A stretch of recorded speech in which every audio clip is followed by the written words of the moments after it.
गांव के पनघट पर चार औरतें पानी भरने आई। पानी भरते भरते वे एक दूसरे से बातें करने लगी। चारों के एक एक पुत्र थे। बातों बातों में उन्होंने अपने पुत्रों के गुणों का बखान करना प्रारंभ कर दिया। पहली औरत बोली, मेरा पुत्र बहुत सुरीली बांसुरी बजाता है। जो भी उसकी बांसुरी सुनता है मंत्रमुग्ध हो जाता है।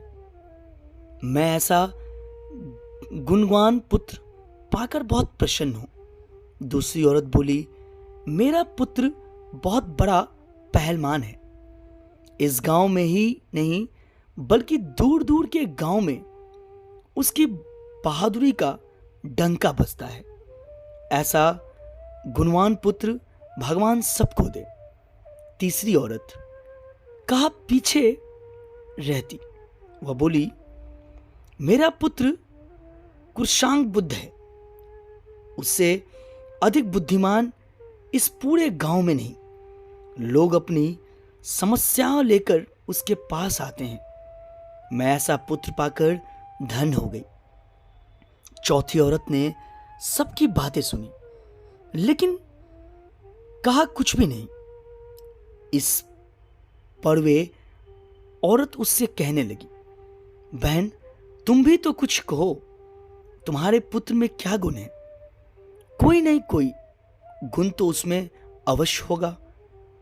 वो औरत बोली, क्या कहूं बहनों, मेरे पुत्र में तुम्हारे पुत्र की तरह कोई गुण नहीं है।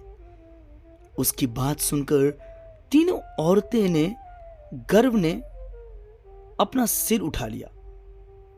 कुछ देर में सबने पानी भर लिया और वापस जाने के लिए अपना अपना घड़ा उठाने लगी। उसी समय पहली औरत का पुत्र हाथ में बांसुरी लिए वहां से गुजरा। उसने देखा कि उसकी मां पानी से भरा घड़ा नहीं उठा पा रही है, किंतु वह यह देखा कर बांसुरी बजाते हुए वहां से चला गया।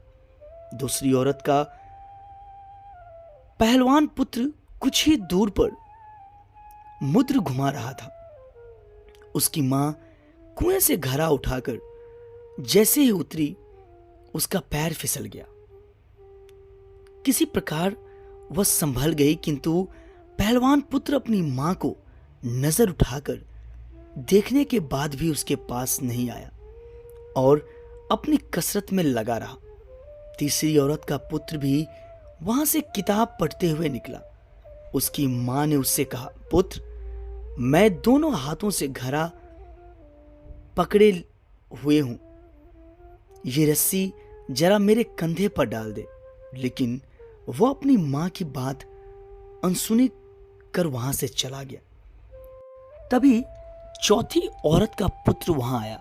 अपनी मां के सिर पर घड़ा देख वह उसके पास गया और उसके सिर से घड़ा उतारकर अपने सिर पर रखकर चलने लगा। कुएं के पास बैठी एक बुढ़िया यह सब देख सुन रही थी।